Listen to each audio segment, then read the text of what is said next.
很多人跟你说过厚黑学是一本什么书，他们说那是教人脸皮厚、心肠黑、搞权术的歪门邪道。他们说放书架上都嫌丢人，他们还会压低声音补一句：听说成大事的人都偷偷读过。如果你到今天还是这么理解这本书，那你就把它最狠、最疼、最值得在深夜反复嚼的那一层彻彻底底错过了。我需要你先把脑子里那个邪书的标签撕掉。如果我告诉你，厚黑学根本不是一本教你当坏人的书呢？它是一本反讽报告，它是一本用最难听的字眼，把最真实的游戏规则一个字一个字捅破给你看的社会观察笔记。他是一个40多岁的穷书生，看尽了官场上那些体面人的恶心嘴脸之后，冷笑着赌上自己一辈子的名声写出来的一份警示录。你信不信？写这本书的人叫李宗吾，他落笔那一年是1912年，那一年清朝刚断了气，民国刚喘上第一口，整个中国像一锅被掀翻的粥，新旧秩序全碎了，谁拳头硬谁说了算。李宗吾那年34岁，四川人，一个教书先生。他这辈子没当过大官，没发过大财，没进过任何一个权力核心的门，他就是一个在地方上教书、写文章，偶尔帮着处理点地方杂事的普通读书人。他不是权谋家，他是看权谋看到反胃的人。你如果带着这是一本邪书的心态去翻，你大概率翻不过前3页，因为前3页太刺激了。他开头就写：古今成大事者，无不面厚心黑。刘备哭得天下人都替他难过，这是面厚。曹操说：宁叫我负天下人，休叫天下人负我，这是心黑。项羽呢，面不够厚，心不够黑，所以败了，死了。你读到这里，你第一反应是什么？这人是不是有病？这不是反社会吗？但你忍住，接着往下翻，你会发现一件事：李宗吾写这本书，把厚黑分析得入木三分，可他自己这一辈子从来没有厚过，也从来没有黑过。他没在官场里同流合污过，他没贪过1分钱，他没害过一个人。他死的那天，家里穷到连办丧事的钱都凑不出来，一个自己从头到尾都没有践行过厚黑的人，为什么要写这本书？因为他看穿了一件事，他看穿了这个世界上真正能往上爬的人，绝大多数都在做一件他们嘴上死也不会承认的事，而他把这件事点破了。他用了最难听的2个字来点破厚黑。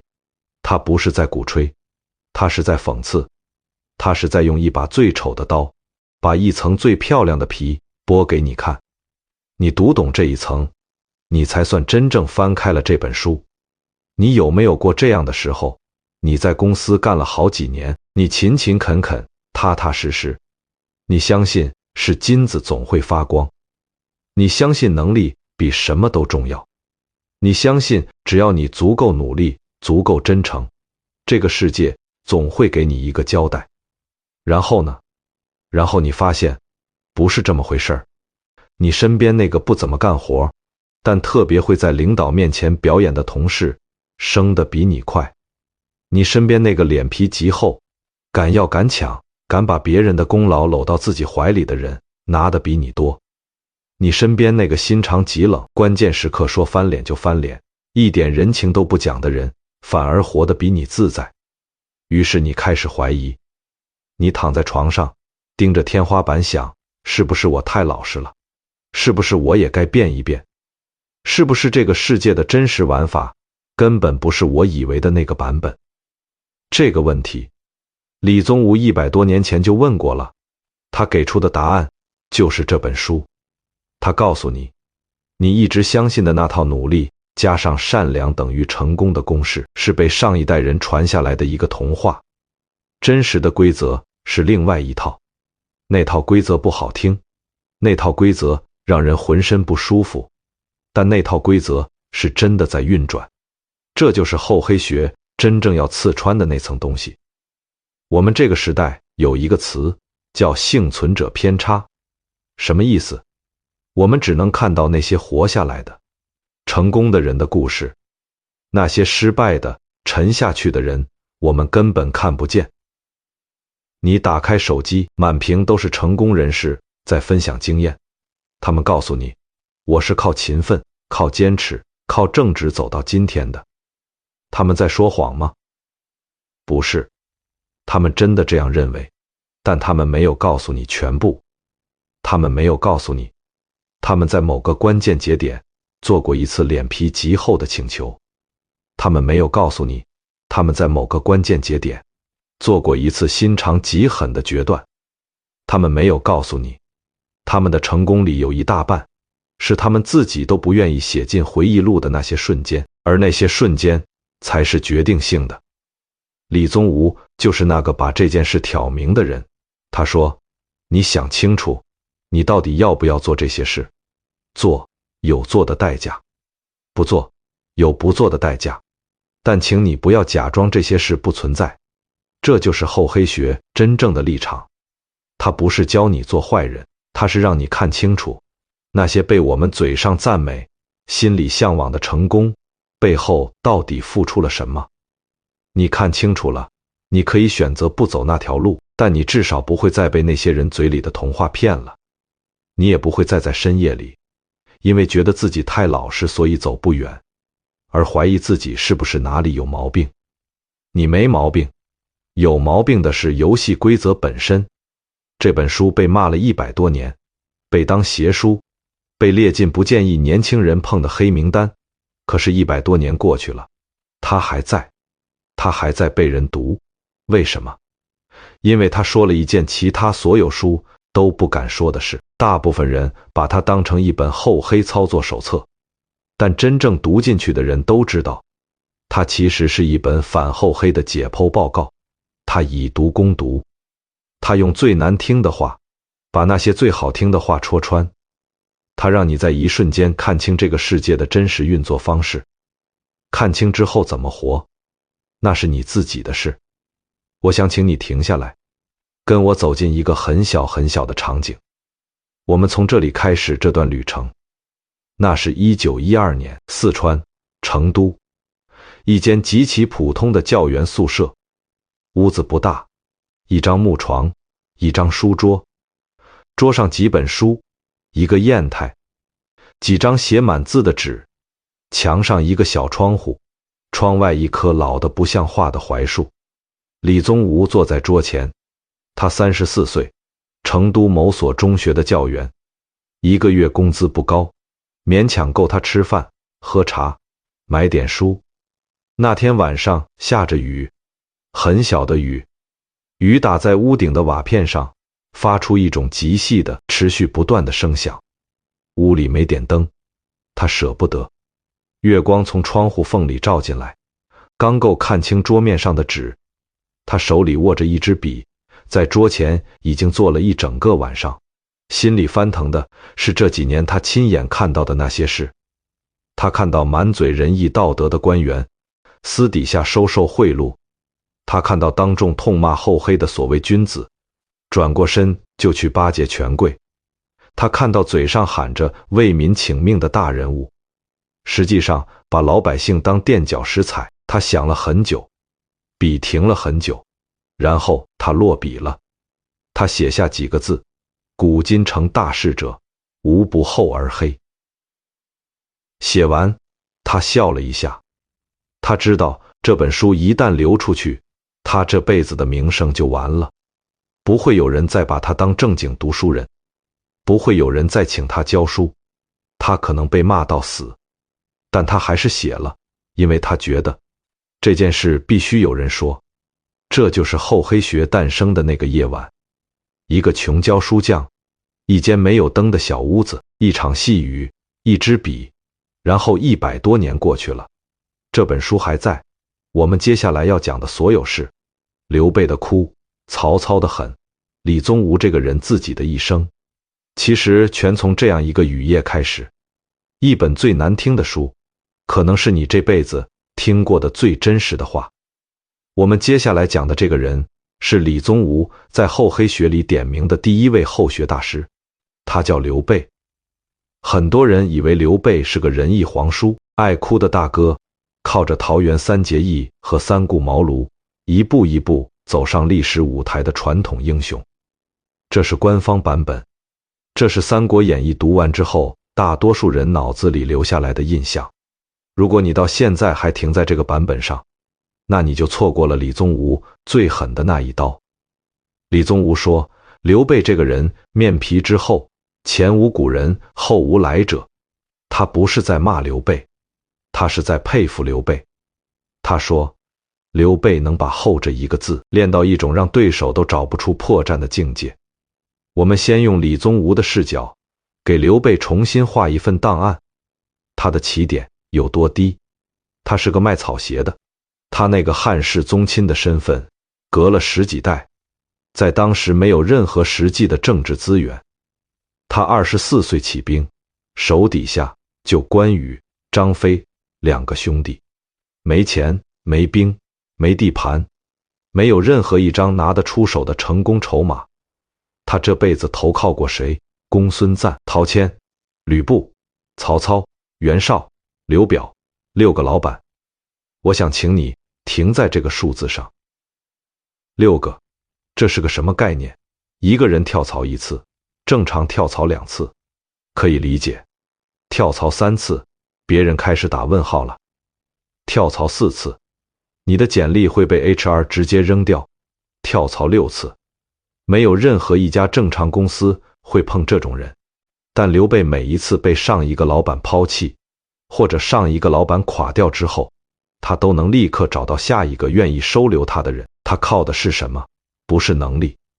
他打仗打得很一般，早年带兵经常败。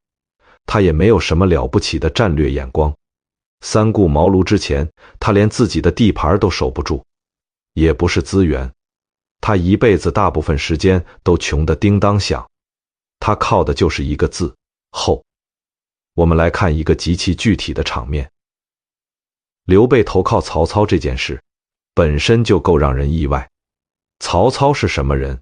当时全天下最大的权力集团的掌门人，手下谋士如云，将领如林。刘备带着他那点残兵败将去投奔曹操，按理说要么被笑话，要么被直接吞掉。但刘备去了，而且去了之后，曹操居然把他当作上宾。这就是刘备后的第一层境界。他能让对手在看见他的时候，完全看不出他是对手。你想想这有多难？你现在35岁，你去面试一家你曾经竞争过的公司，面试官是你曾经的对手，你坐在他面前，你能做到让他觉得你完全无害，完全真诚，甚至想要提拔你吗？绝大多数人做不到，因为我们的脸会出卖我们的心。心里有恨，脸上就挂着恨；心里有较劲，脸上就写着较劲；心里觉得自己比对方强，脸上就刻着你等着。刘备不会，刘备心里在想什么，永远不会出现在他脸上。这就是李宗吾说的厚，不是脸皮厚，不是死不要脸，是内心的东西和脸上的东西完全分离。你心里装着什么，别人看不出来，这是一种极其罕见的能力。我们来看这件事最经典的场面：青梅煮酒论英雄。曹操和刘备2个人在花园里，一边吃着青梅，一边喝着酒。天开始变，曹操指着天上的乌云说了一句话：当今天下英雄，只有你和我2个人而已。你想象一下这个场面，曹操在试探他，他想看看刘备心里到底把自己摆在什么位置。如果刘备承认自己是英雄，曹操当场就会防他，甚至可能直接除掉他。如果刘备否认，但否认的不够自然，曹操一样能看出破绽。这是一个死局。刘备当时怎么反应的？他手里的筷子掉在了地上，正好天上打了一个雷。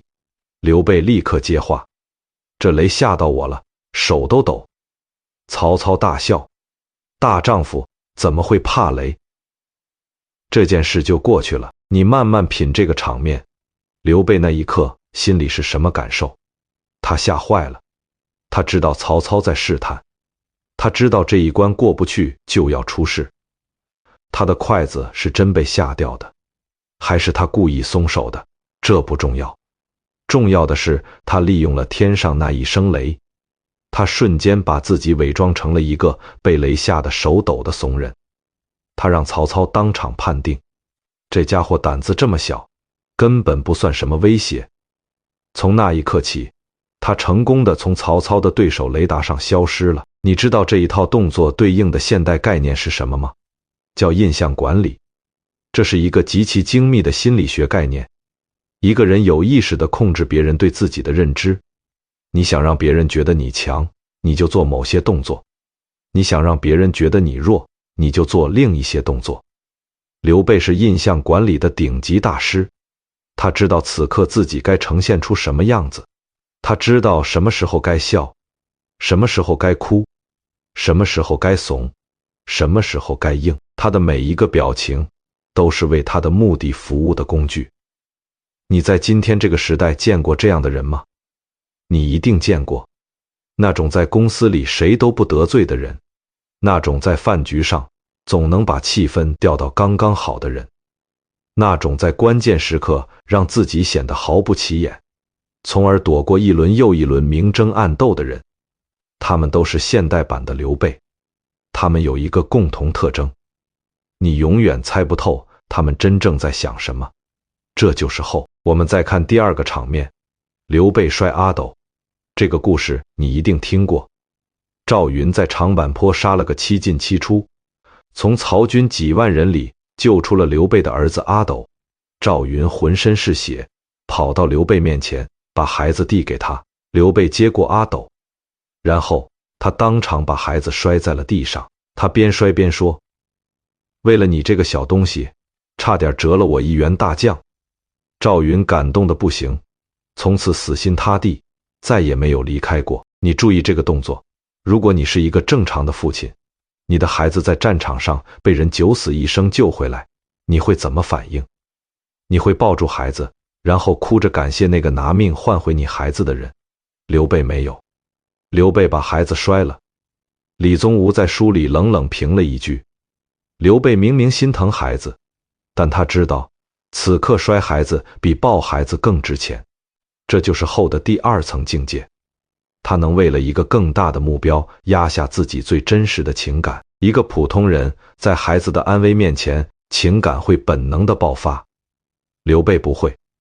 刘备在那一瞬间心里飞速算了一笔账，这笔账是：如果我抱孩子，赵云只会觉得自己做了分内事；如果我摔孩子，赵云会觉得我把他看得比亲儿子还重。我用一个动作就买下了赵云接下来几十年的忠诚。这笔买卖值不值？太值了。你听到这里，可能觉得这个人太可怕了，连自己的亲骨肉都能拿来做筹码。但李宗吾写这一段的时候没有批判，他只是冷静地说：这就是后的最高境界。你要成大事，你就必须能在关键时刻压住那些最本能的东西。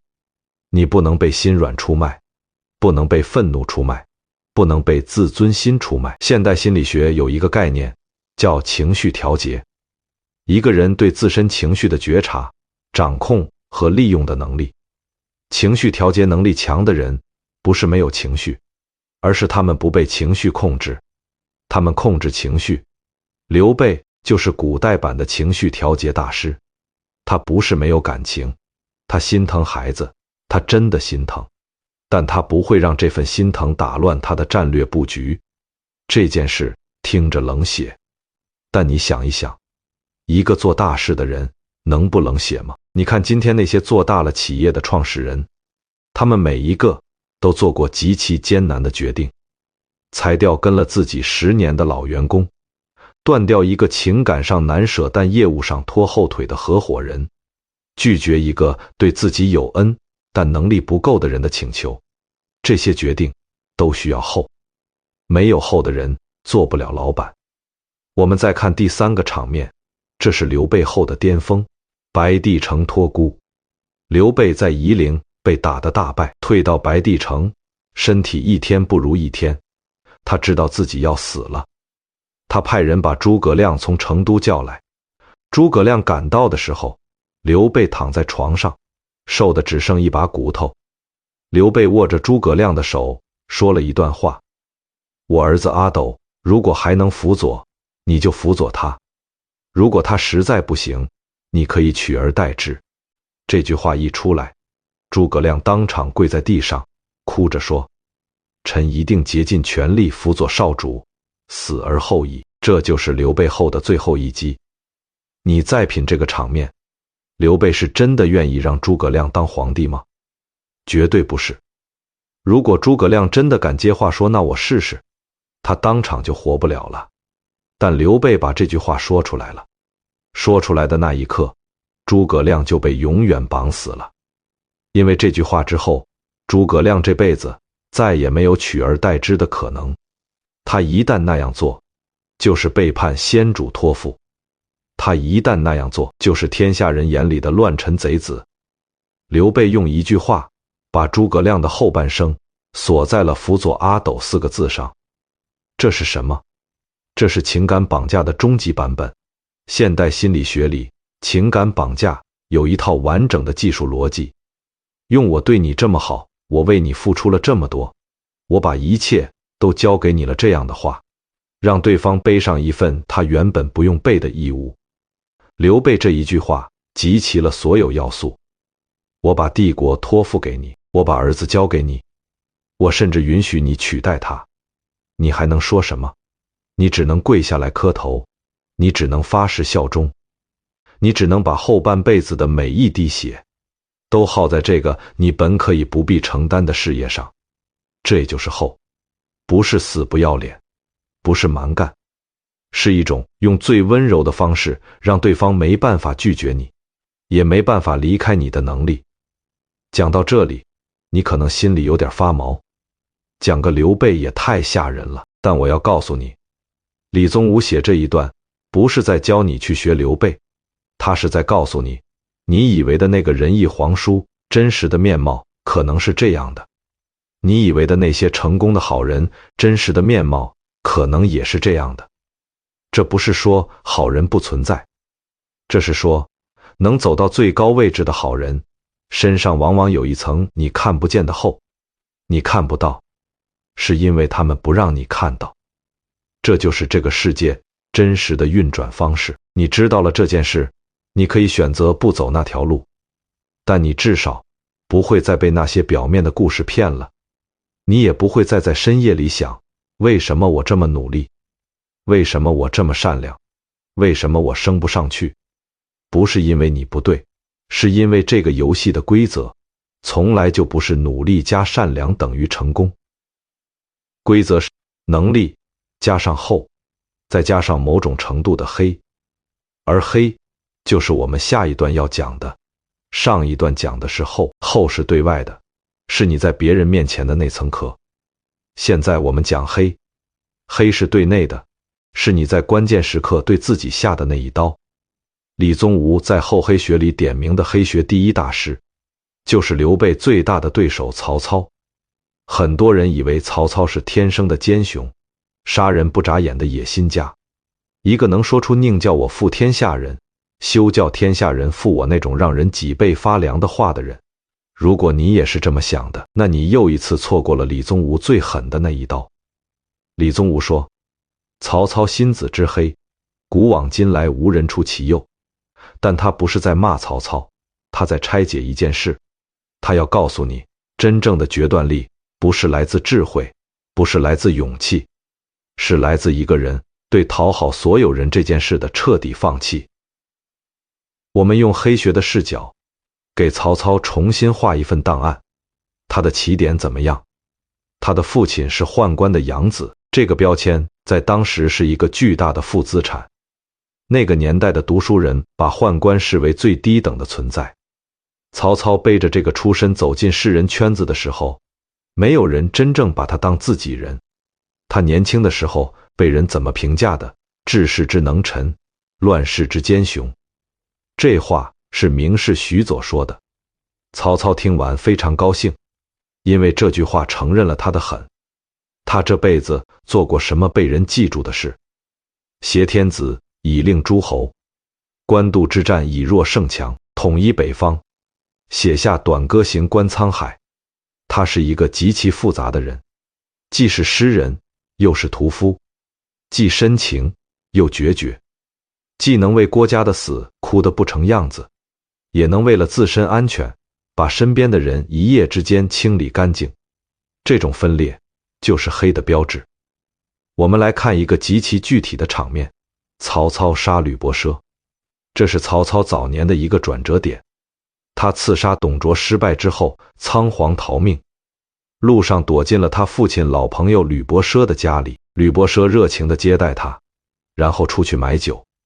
曹操在屋里等着，他听到后院有人在说话：负而杀之。何如绑起来杀了？怎么样？曹操的第一反应是，他们要杀我。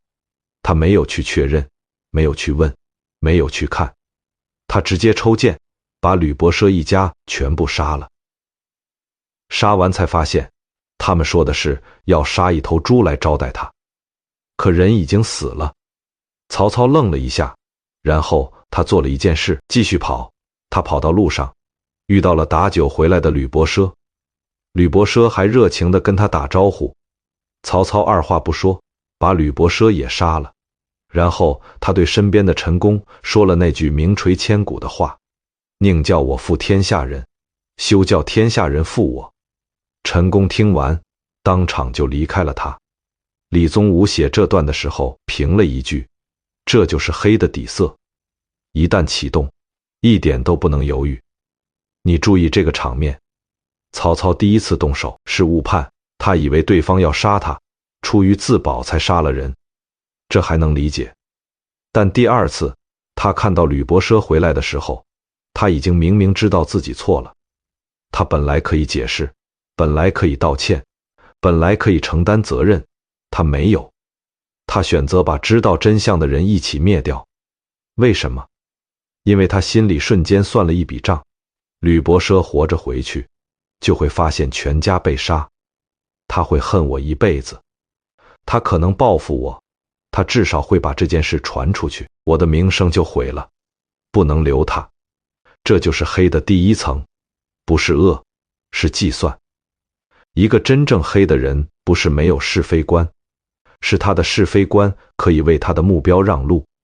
你在今天这个时代见过这样的人吗？你一定见过。他们不杀人，但他们做性质相似的事。他们会为了自己的利益甩掉一个一起创业的兄弟，他们会为了自己的升迁踩着下属的失误向上汇报，他们会为了保住自己的位子，把本属于团队的功劳全部归到自己名下。他们不是坏人，他们只是在关键时刻能够按住自己的道德感，这就是黑。我们再看第二个场面，官渡之战后的那一把火。官渡之战结束，曹操缴获了一批书信，这些信是他自己手下的人在战前偷偷写给袁绍的，准备投降袁绍的投名状。他把这批信拿出来，当着所有人的面，谋士们都在等他下令。按常理，这种事必须严惩。一个组织里背叛的成本不够高，就会有更多背叛。曹操做了一个让所有人都意外的决定，他说：烧了。所有人愣住。曹操说：当时袁绍那么强，连我自己都不确定能不能活下来，更何况其他人。这把火烧完，所有写过投降信的人瞬间变成了他最死心塌地的部下。你看这个动作，表面看是仁慈，背面全是计算。曹操如果追究，他能得到什么？一批被处理掉的人和一批从此活在恐惧里的人。曹操如果烧信，他能得到什么？一批永远感激他，永远替他卖命的人。哪一种更划算？显然是后者。这就是黑的第二层，他不是只会硬，他也会软。他在需要软的时候软，需要硬的时候硬。他唯一的标准是对我有利。普通人做不到这一点，因为普通人会被情绪牵着鼻子走，被冒犯了就要还手，被背叛了就要追究，被羞辱了就要报复。曹操不会，他的情绪不影响他的决策，他只看结果，他只看账本。你在今天的职场里能看到这类人。你有没有遇到过那种，你明明知道他不喜欢某个人，但他在会上还是帮那个人说话的领导？你有没有遇到过那种，你明明看到他被下属公开顶撞，他当场不动声色，1个月后，那个下属就被悄悄调走了的老板？这些人就是现代版的黑，他们不是没有情绪，他们只是把情绪和决策彻底分开了。这种分开才是黑真正的精髓。我们再看第3个场面，这是厚黑学里最让人心里一紧的场面。曹操杀荀彧。荀彧是谁？荀彧是曹操最重要的谋士，跟了曹操几十年，曹操能统一北方，荀彧的战略规划至少贡献了一半。曹操自己说过，荀彧是我的张良，这个人等于曹操的左膀右臂。但荀彧有一个立场，他一辈子认为自己是汉臣，他辅佐曹操，是因为他认为曹操能匡扶汉室，他从来不认为曹操应该称王称帝。到了曹操晚年，曹操想更进一步，加封自己为魏公，这是走向称帝的关键一步。所有人都支持，只有荀彧反对。荀彧说，曹公当年兴义兵是为了匡扶朝廷，安定社稷，君子爱人以德，不应该这样做。翻译成白话就是，你不该走这步。你当年起兵是为了救汉朝，不是为了自己做皇帝。曹操听完心变了，他没有当场发作，没有骂荀彧，甚至没有表现出任何不满，但他做了一个决定。几个月后，曹操给荀彧送去了一样东西，一个空的食盒。空的。荀彧打开食盒，里面什么都没有。荀彧明白了，这是曹操在告诉他，你已经没有位置了。当天晚上，荀彧自尽。整个过程，曹操没说一句狠话，没动一根手指，但他用一个空食盒完成了对自己最重要之人的清除。李宗吾写这段只用了一句话，这就是黑的最高境界。不用刀，不用剑，不用骂，不用动手，一个动作就让对方自己退场。你看这件事有多可怕？一个陪了曹操几十年的人，一个立下汗马功劳的人，一个在曹操最难的时候都没有离开过的人，只因为他在一件事上和曹操意见不一致，就被这样处理掉了，没留一点情面。为什么？因为曹操已经决定要走称王称帝那条路，荀彧继续留着，就会一直反对，他会影响其他人的判断，他甚至可能成为未来某种合法性危机的引线。所以荀彧必须走，无论他们之间有多深的交情。你在今天这个时代见过这种决断吗？你一定听说过，那种创业公司做大之后，创始人和最初的合伙人分道扬镳的故事，那种老板把跟了他10几年的老部下悄悄调离核心岗位的故事，那种一个组织为了长远战略清理掉一批不再合拍的老人的故事。这些故事背后都有黑，他们不只发生在邪恶的人身上，他们发生在所有需要做大决策的人身上，因为大决策必须能跟旧感情切割。这就是李宗吾真正想告诉你的。你想不想做这些事是一回事，但这些事每天都在发生，是另一回事。你看不见他们，不是因为他们不存在，是因为做这些事的人不会告诉你。我想在这里跟你说一件极其重要的事。李宗吾写曹操这一段，不是在鼓励你去做曹操，他写这段是要让你看清你身边那些你佩服的、你向往的、你觉得特别有魄力的人，他们身上很可能有一部分是这样的。看清了，你才能真正理解他们，你才不会再把他们当成纯粹的偶像，你也不会再因为自己做不到这样而觉得自己不够强。做不到这些，不是你的失败，是你的选择。你选择了不在关键时刻出卖感情，你选择了不为了目标放弃道德，你选择了当一个晚上能睡着觉的普通人。这个选择一点都不可耻，但你要知道，做这个选择是有代价的，代价就是你可能走不到那么高的位置。你承不承认这个代价是你的事，但你不能一边不想付代价，一边抱怨为什么自己走不到那里。这就是厚黑学真正要给你的东西，一种选择的清醒。你可以选择不黑，但请你不要假装黑不存在。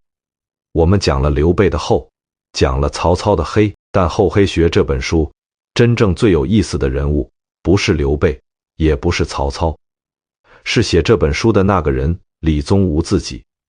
很多人以为李宗吾是个躲在书斋里写邪书的怪人，是个冷眼看世界的愤青，是个玩世不恭的老油条。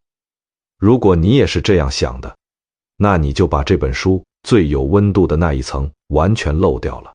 李宗吾不是玩世不恭的人，他是看清了这个世界之后，依然没有选择变成这个世界一部分的人。我们给他画一份档案，他几岁开始读书？7岁，读的是什么？四书五经。他是一个从小在儒家传统教育里泡大的孩子，他相信仁义礼智信，他相信君子不器，他相信好人有好报，他相信了很多年。他考过秀才吗？考过，中了。考过举人吗？考过，没中。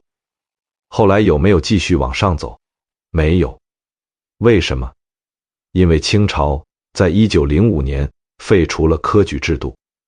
你注意这个时间点，李宗吾那年27岁，他这一辈子被教育的全部内容就是读书做官。他已经考到了秀才，他本来还可以继续往上考，然后突然之间游戏规则没了，他的人生坐标被抽走了。你在今天能感受到这种事吗？你想想那些干了10年传统媒体突然被互联网淘汰的记者，想想那些干了10几年翻译突然被 AI 替代的译者，想想那些在某个行业深耕了20年突然发现整个行业垮了的从业者，他们过的就是李宗吾那年过的日子。一个人如果一辈子都走在一条路上，突然这条路没了，他怎么办？大多数人会恐慌，大多数人会焦虑，大多数人会到处去抓新的稻草。李宗吾没有，他做了一件很奇怪的事，他回到老家四川自贡，继续当他的教书先生，白天给学生上课，晚上读书写字思考。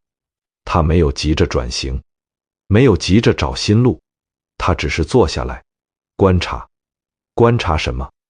观察他身边那些转型成功的人。然后他发现了一件让他极其不安的事，那些在科举废除之后最快拿到新时代传票的人，那些进入新式学堂、进入政府机构、进入民国各种权力位置的人，绝大多数都不是他认为最优秀的那一波。他认识的那些最正直、最勤奋、最认真读圣贤书的同学，大多被边缘化了。而那些他当年看不上的、脸皮厚的、心狠的、会钻营的人，一个一个混得风生水起。这件事击碎了他的世界观。他开始怀疑，他从小相信的那一套，是不是从一开始就是错的？不是他天真，他一直都不天真。但他一直以为，这个世界虽然有暗面，总体上应该是正直的人走得更远。他那几年看到的，恰恰相反。现代心理学里有一个概念，叫公正世界假设。什么意思？一个人倾向于相信这个世界是公平的，好人有好报，坏人有恶报。这种假设给人安全感，大多数人一辈子都需要这个假设，因为没有它，活着太难受了。而李宗吾那几年，他的公正世界假设塌了，他看到的是一个完全相反的世界。在这个世界里，不讲规矩的人吃掉讲规矩的人，能算计的人吃掉不算计的人，脸厚心黑的人吃掉正直善良的人。而且这不是个例，这是普遍规律。他坐在自贡老家那间小屋子里想了很久，然后他决定把这件事写出来。他的朋友劝他，这种书写出来会挨骂；他的家人劝他，会影响你的名声；他的学生劝他，老师，您这样写会被人误解。李宗吾说，没关系，我就是要让人看见。他知道这本书一出来，他这辈子的清誉就没了。不会有人把他当正经读书人，不会有人再邀请他做讲座，不会有人把他写进任何一本四川名人录，他都知道，但他还是写了。这就是厚黑学真正最动人的那一层，它不是一本邪书，他是一个清醒的人，用自己的名声去换取说出真相的权利。我们来看他的一些生活细节，你就能理解这个人。李宗吾一辈子没发过财，他写完《厚黑学》之后，书迅速传开了，当时无数人读过。如果他愿意，他完全可以把自己包装成成功学大师，他可以开讲座，可以收徒弟，可以靠这本书赚得盆满钵满。他没有，他还是继续做他的教书先生，还是拿那份微薄的工资，还是住那间简陋的屋子。他对来采访他的人说过一句话，我写厚黑学不是为了自己厚黑，我写厚黑学是让别人看清这个世界的规则，看清了就不要再被骗了。他说的是真的，他这辈子没用过一次厚黑，他没有巴结过任何权贵，他没有写过一篇马屁文章，他没有站过任何一个政治队伍，他眼睁睁看着他的同龄人一个一个爬到很高的位置，他也没动过一次那样的心思。他就是一个彻彻底底的没有走厚黑路线的人，但他写了厚黑学，这是他这辈子最大的讽刺，也是他这辈子最深的选择。你看出这个逻辑了吗？他懂这些规则，懂到可以写出一本书来。他有机会用这些规则，凭他的见识，在民国官场里翻云覆雨，并非不可能。但他选择不用，他把自己的一生用来做一件事，证明一个懂规则的人可以选择不当规则的奴隶。这才是厚黑学真正的底色。它不是一本成功学，它是一本看清之后的自由手册。你看清了这个世界，你知道真实的规则是什么，你知道那些走到高处的人都用了什么手段，然后你选择不用。这个不用，不是因为你没看见，是因为你看见了之后，依然觉得那不是你想要的活法。这种不用，比一个从来没看见过的人的善良要强得多，因为它不是天真，它是一种带着清醒的选择。李宗吾一辈子过得不算好，晚年清贫，死的时候家里很穷，葬礼办得极其简单，但他留下了这本书。这本书把他的选择传给了所有读过他的人。我们这个时代有一个概念叫道德内耗。什么意思？一个人在做一个诚实的人和按潜规则走之间反复挣扎，消耗自己的心力。你有没有过道德内耗？你一定有过。你看到同事用小手段拿到了本该属于你的资源，你第一反应是，我要不要也这样做？你看到朋友圈里某个人靠着你看不上的方式走红了，你第一反应是，是不是我太清高了？你看到社会上那些你看透了的所谓成功者，你第一反应是，这个世界是不是已经不奖励老实人了？这些反复的自我质疑就是道德内耗，它会让你非常累，它会让你怀疑自己，它会让你在每一个选择面前都犹豫半天。厚黑学这本书是李宗吾写给所有正处在道德内耗里的人的一份礼物。他告诉你，别再内耗了，你看到的那些规则是真的，那些事情确实是那样运作的，那些人确实是那样上来的。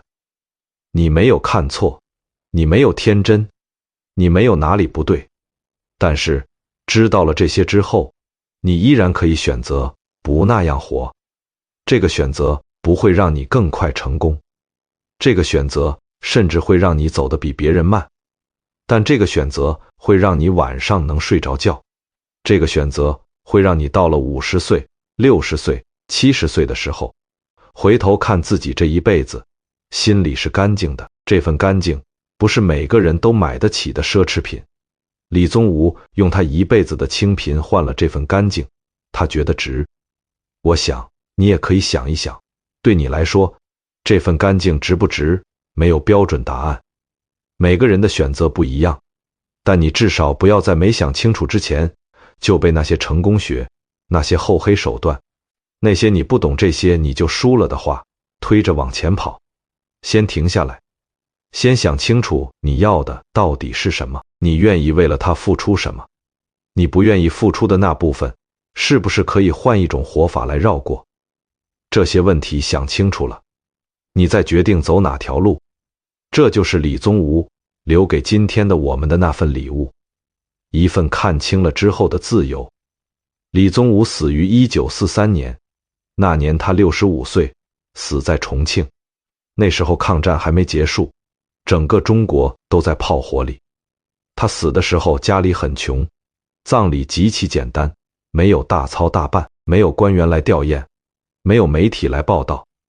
他留下来的东西不多，几本书，几箱子文稿，几件旧衣服，和一本叫《厚黑学》的薄薄的小册子。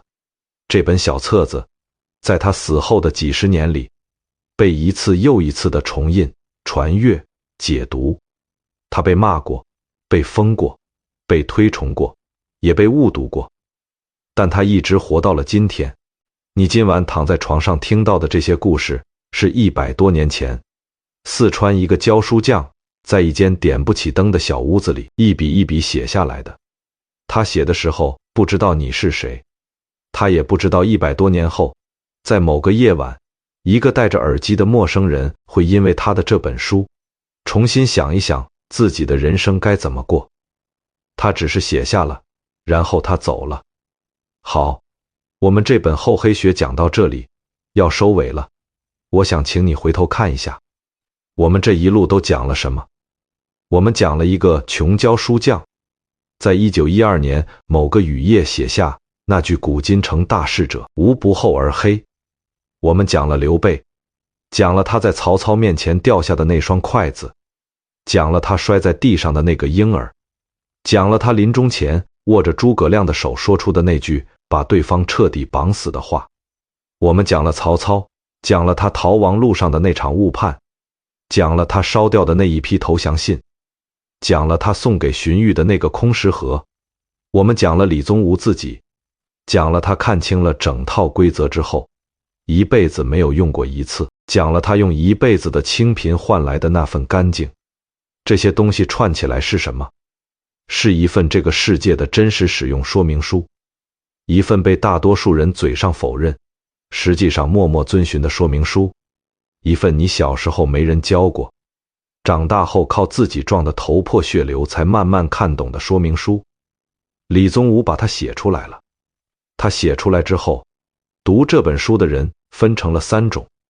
第一种人，读完开始学厚黑，他们把厚和黑当成技术，回到生活里，脸皮变厚了，心肠变硬了。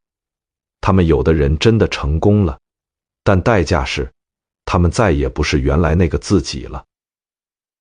第二种人，读完把书扔了，他们觉得太恶心了，觉得世界不应该是这样。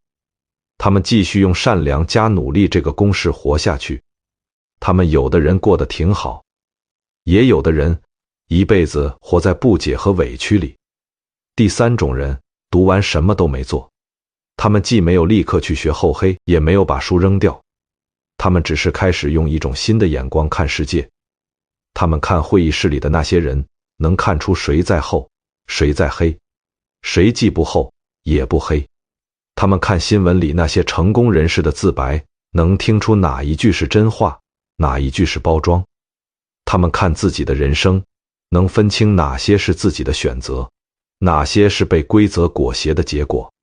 他们没有变成刘备，没有变成曹操，也没有变成李宗吾，他们变成了自己，一个看清了世界，但依然选择按自己的方式活着的自己。这才是李宗吾真正希望看到的那种读者。我想在这里跟你说几句更直接的话。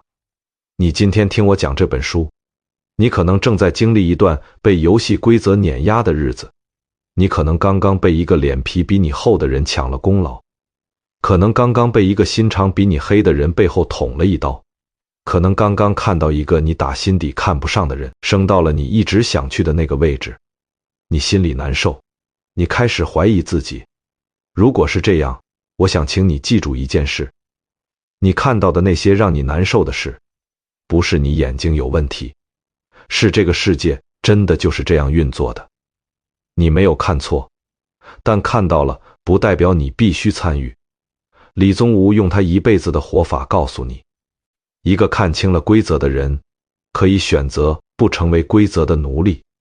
这是每一个成年人最珍贵的自由。你可以继续当一个厚不起来、黑不下去的人，你可以继续在某些时刻显得不够灵活、不够狠、不够圆滑，你可以继续因为这些特质在某些场合吃亏，这些亏都是真的，但你换来的东西也是真的。你换来的是晚上能睡着觉，你换来的是面对父母、面对孩子的时候心里不慌，你换来的是到了60岁、70岁，回头看自己这一辈子不觉得脏。这份干净不是每个人都买得起的奢侈品。我们再把视角拉远一点，李宗吾写这本书的时候，他身边那些叱咤风云的人物，那些民国初年靠厚黑手段爬上高位的军阀、官僚、政客，今天还有几个被人记得？几乎没有。他们当年呼风唤雨，他们当年握着一方的生杀大权，他们当年以为自己会被历史写下来，历史没有写他们，历史写了李宗吾，一个穷教书匠。这件事本身就是对厚黑成功学最大的反讽。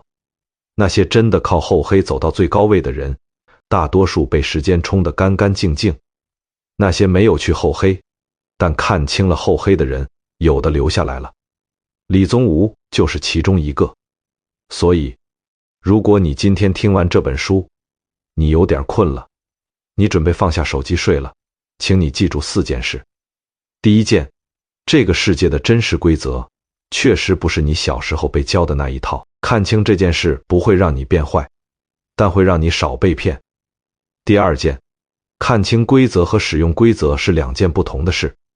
你可以选择看清但不使用，这个选择不是软弱，是一种带着清醒的自由。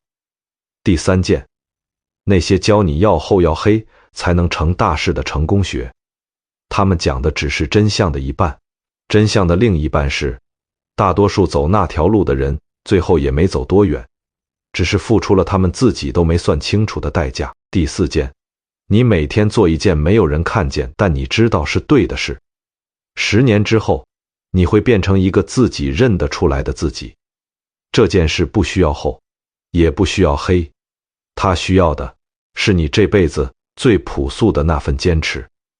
这就是这本书，一个穷教书匠，一间借住的屋子，一支笔，一盏点不起的灯，一些让整个时代都不舒服的真话，然后100多年过去了，你今晚听到了，这就够了。感谢你陪我读完这本厚黑学。100多年前的一个夜晚，一个叫李宗吾的人在灯下写下了这些字。今晚你替他把这些字听完了，你们之间这一段长长的时间就在这个夜里合上了。看清是一种能力，选择不用是一种力量。你今晚在这2件事之间站了一会儿，这就已经很好了。今晚不用做决定，今晚只用好好睡觉。那些你白天遇到的脸厚心黑的事，明天还会在那里，但你明天会用一个更清醒的自己去面对他们。愿你今晚睡得安稳，愿你明天醒来是新的一天。我们下本书见。